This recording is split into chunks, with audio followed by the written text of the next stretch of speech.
Hi dears, അസ്സലാമു അലൈക്കും. ഇന്നത്തെ റെസിപ്പി അമൃതം പൊടി വെച്ചിട്ട് നമുക്ക് വളരെ എളുപ്പത്തിൽ ഉണ്ടാക്കിയെടുക്കാൻ പറ്റിയിട്ട് നല്ല ടേസ്റ്റി ആയിട്ടുള്ള കലത്തപ്പത്തിൻ്റെയാണ്. അപ്പോൾ നമുക്ക് പെട്ടെന്നൊക്കെ മാവൊന്നും അരച്ചെടുക്കാതെ തന്നെ വളരെ എളുപ്പത്തിൽ ഉണ്ടാക്കിയിട്ട് എടുക്കാൻ പറ്റിയ നല്ല ടേസ്റ്റി ആയിട്ടുള്ള കലത്തപ്പം തന്നെയാണ് കേട്ടോ. കഴിക്കാനാണെങ്കിൽ നല്ല ടേസ്റ്റ് ഉണ്ടായിരുന്നു, നല്ല സോഫ്റ്റുമാണ്. ആദ്യം തന്നെ നമുക്ക് ഈ കലത്തപ്പത്തിലേക്ക് മധുരത്തിന് വേണ്ടിയിട്ടുള്ള 2 അച്ച് ശർക്കര ഒന്ന് ഉരുക്കിയെടുക്കാം. അപ്പോൾ 2 അച്ച് ശർക്കര ഒരു പാത്രത്തിലേക്ക് ഇട്ടിട്ട് ഇതിലേക്ക് 1/2 കപ്പ് വെള്ളവും കൂടെ ഒഴിച്ചിട്ട് ഒന്ന് ഉരുക്കിയെടുക്കാം. ഈ ഒരു സമയം കൊണ്ട് നമുക്ക് ഇതിലേക്ക് വേണ്ട ബാക്കിയുള്ള പൊടികളെല്ലാം ഒന്ന് റെഡിയാക്കി എടുക്കാം. ശർക്കരയൊക്കെ അതാ ഇവിടെ ഉരുകി വരുന്നുണ്ട്. അപ്പോൾ നമുക്കൊരു മിക്സിയുടെ ജാർ എടുത്തിട്ട് ഇതിലേക്ക് 1/2 കപ്പ് അമൃതം പൊടിയും 1/4 കപ്പ് അരിപ്പൊടിയും കൂടെ ചേർത്ത് കൊടുക്കാം.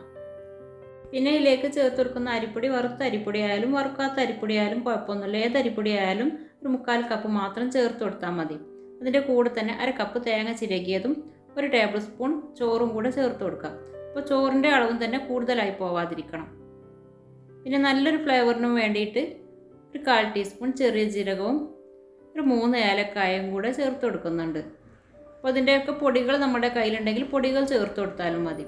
ഇതിലേക്ക് 1/4 കപ്പ് സാധാ നോർമൽ വെള്ളവും കൂടെ ഒഴിച്ചിട്ട് ഇതെല്ലാം കൂടെ നന്നായിട്ടൊന്ന് മിക്സ് ചെയ്തെടുക്കാം. ഒരു സ്പൂണോ തവിയൊക്കെ വെച്ചിട്ട് നല്ലപോലെ മിക്സ് ചെയ്തതിന് ശേഷം വേണം നമ്മളിത് അരച്ചെടുക്കാനായിട്ട്. നല്ലപോലെ ഇപ്പോൾ മിക്സ് ചെയ്തെടുത്തിട്ടുണ്ട്. ഇനി ഇതിലേക്ക് മധുരമൊക്കെ ഒന്ന് ബാലൻസ് ചെയ്യാൻ വേണ്ടിയിട്ട് 1 നുള്ളു ഉപ്പും കൂടെ ചേർത്ത് കൊടുക്കാം. എന്നിട്ട് ഇത് അടച്ച് വെച്ച് നമുക്ക് നല്ല പോലെ തന്നെ ഒന്ന് അരച്ചെടുക്കാം. ഇപ്പോൾ അത് നമ്മൾ ഈ പൊടികളെല്ലാം നല്ല പോലെ തന്നെ മിക്സ് ചെയ്തൊന്ന് അരച്ചെടുത്തിട്ടുണ്ട്. അപ്പോൾ അരച്ചെടുത്ത ഈ ഒരു പൊടിയുടെ മിക്സിൽ തേങ്ങയുടെ ഒരു തരി നല്ല പോലെ തന്നെ കിടപ്പുണ്ടാവും. അതൊന്നും പ്രശ്നമാക്കേണ്ട ആവശ്യമില്ല. നല്ല പോലെ ഒന്ന് മിക്സ് ചെയ്തെടുക്കാം. അപ്പോൾ ഈ ഒരു സമയം തന്നെ നമ്മൾ നേരത്തെ ഉരുക്കാനായിട്ട് വെച്ചിട്ടുള്ള ശർക്കര നല്ല പോലെ തന്നെ ഉരുകി വന്നിട്ടുണ്ട്. ഇനി നമുക്കിത് ചൂടോട് കൂടിയിട്ട് ഒന്ന് അരിച്ചെടുത്തിട്ട് ഈ ഒരു പൊടിയുടെ മിക്സിലേക്ക് ഒഴിച്ച് കൊടുത്തിട്ട് നല്ല പോലെ തന്നെ മിക്സ് ചെയ്തെടുക്കാം. അപ്പോൾ നമ്മളത് ഒഴിച്ച് കൊടുക്കുന്ന സമയത്ത് തന്നെ നല്ല പോലെ ഇളക്കി കൊടുത്തുകൊണ്ട് വേണം ഒഴിച്ച് കൊടുക്കാൻ.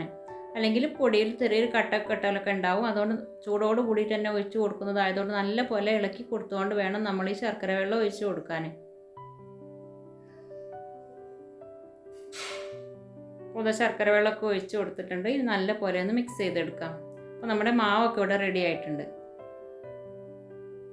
ഇനി നമുക്ക് ഈ കലത്തപ്പം ഉണ്ടാക്കി എടുക്കാനായിട്ടുള്ള കുക്കർ സ്റ്റൗവിലേക്ക് വെക്കാം. ഇപ്പോൾ കുക്കറിൻ്റെ താഴ്ഭാഗത്തായിട്ട് നമുക്ക് പഴയ ഒരു പാനോ അല്ലെങ്കിൽ ഏതെങ്കിലും അലൂമിനിയത്തിൻ്റെ അടപ്പോ ഏതെങ്കിലും ഒന്ന് വെച്ച് കൊടുത്തിട്ട് വേണം നമ്മൾ ഈ കുക്കർ വെച്ച് കൊടുക്കാനായിട്ട്. അപ്പോൾ പഴയ ഇതുപോലുള്ള ഏതെങ്കിലും അലൂമിനിയത്തിൻ്റെ തട്ടെങ്കിലും വെച്ച് കൊടുത്തിട്ട് നമുക്കിതിന് മുകളിലേക്കായിട്ട് കുക്കർ വെച്ച് കൊടുക്കാം. ഇതിലേക്ക് 1 ടേബിൾ സ്പൂൺ വെളിച്ചെണ്ണ ഒഴിച്ച് കൊടുക്കാം.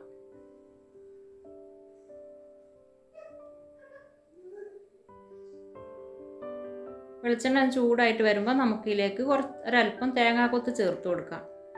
തേങ്ങാക്കൊത്തൊക്കെ നല്ല പോലെ ഒന്ന് മൂത്ത് വരുന്നത് വരെ നമുക്കിത് ലോ ഫ്ലെയിമിൽ വെച്ചിട്ട് നല്ല പോലെ ഒന്ന് ഇളക്കിയെടുക്കാം.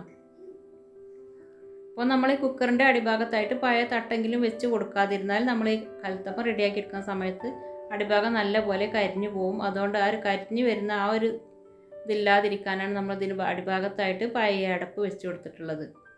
ഇനി ഇതായി തേങ്ങാക്കൊത്തൊക്കെ നല്ല പോലെ തന്നെ ഒന്ന് മൂത്ത് റോസ്റ്റായിട്ട് വരട്ടെ. അതുവരെ നമുക്കിത് ലോ ഫ്ലെയിമിൽ വെച്ചിട്ട് നല്ല പോലെ ഒന്ന് ഇളക്കി കൊടുത്തുകൊണ്ടിരിക്കാം. അപ്പോൾ ഈ തേങ്ങാക്കൊത്തൊക്കെ ഒന്ന് മൂത്ത് വന്നതിന് ശേഷം നമുക്കിതൊരു പാത്രത്തിലേക്ക് മാറ്റി വെക്കാം. എന്നിട്ട് ഇതേ എണ്ണയിലേക്ക് തന്നെ നമുക്ക് 2-3 ചെറിയ ഉള്ളി നല്ല പോലെ ഒന്ന് അരിഞ്ഞെടുത്തിട്ട് അതും കൂടെ ഈ എണ്ണയിലേക്ക് ഇട്ട് നല്ല പോലെ തന്നെ ഒന്ന് റോസ്റ്റ് ചെയ്തെടുക്കാം.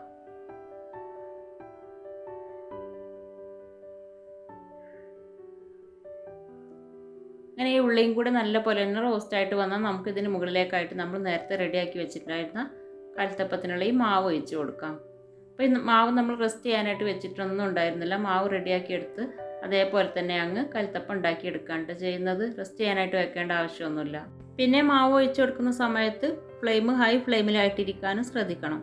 അങ്ങനെ മാവൊക്കെ ഒഴിച്ച് കൊടുത്ത് 1 മിനിറ്റ് ഹൈ ഫ്ലെയിമിൽ വെച്ചതിന് ശേഷം 15 മിനിറ്റ് ലോ ഫ്ലെയിമിൽ വെച്ചിട്ട് നമുക്ക് ഈ കലത്തപ്പം വേവിച്ചെടുക്കാം. അപ്പോൾ മാവൊക്കെ ഒഴിച്ച് കൊടുത്തിട്ട് ഇതിന് മുകളിലേക്കായിട്ട് നമ്മൾ നേരത്തെ മാറ്റി വെച്ചിട്ടുണ്ടായിരുന്ന തേങ്ങാക്കൊത്തും കൂടെ ചേർത്ത് കൊടുത്തിട്ട് കുക്കർ അടച്ച് വെക്കാം.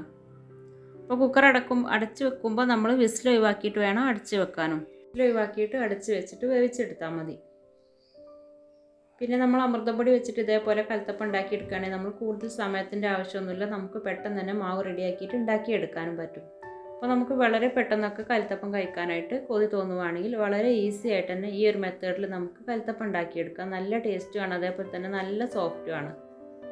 ഇപ്പോൾ അത് 15 മിനിറ്റ് കഴിഞ്ഞ് നമ്മൾ ഫ്ലെയിമൊക്കെ ഓഫ് ചെയ്തിട്ടുണ്ടായിരുന്നു. അങ്ങനെ കുക്കറൊക്കെ തുറന്ന് നോക്കിയപ്പോൾ കലത്തപ്പമൊക്കെ നല്ല കറക്റ്റായിട്ട് തന്നെ കിട്ടിയിട്ടുണ്ട്. എന്നാലും നമ്മൾ ചൂടോട് കൂടിയിട്ട് തന്നെ കലത്തപ്പം തൊട്ട് നോക്കുമ്പോൾ ചെറുതായിട്ടൊരു നനവിൽ കയ്യിലേക്ക് ഒട്ടിപ്പിടിക്കുന്ന പരുവത്തിലായിരിക്കും ഉണ്ടാവുക. എന്നാലും കുഴപ്പമില്ല, നമ്മളിതൊന്ന് തണുത്ത് കഴിയുമ്പോൾ നമ്മളിത് കുക്കറിൽ നിന്ന് പുറത്തെടുത്താൽ മതി. അപ്പോഴേക്കും നല്ല കറക്റ്റായിട്ട് തന്നെ ഉണ്ടാവും. അപ്പോൾ നമ്മുടെ വീട്ടിൽ മക്കൾക്ക് കിട്ടുന്ന അമൃതം പൊടിയൊക്കെ ഉണ്ടെങ്കിൽ എന്തായാലും ഇതുപോലെ കലത്തപ്പമൊക്കെ ഒന്ന് റെഡിയാക്കി നോക്കൂ. എന്തായാലും തീർച്ചയായിട്ടും ഇഷ്ടാവുകയും ചെയ്യും. അപ്പോൾ ഓക്കെ, ഇൻഷാ അല്ലാഹ് നമുക്ക് അടുത്ത മറ്റൊരു നല്ല റെസിപ്പിയുമായിട്ട് കാണും വരെ ടേക്ക് കെയർ, ബൈ, അസ്സലാമു അലൈക്കും.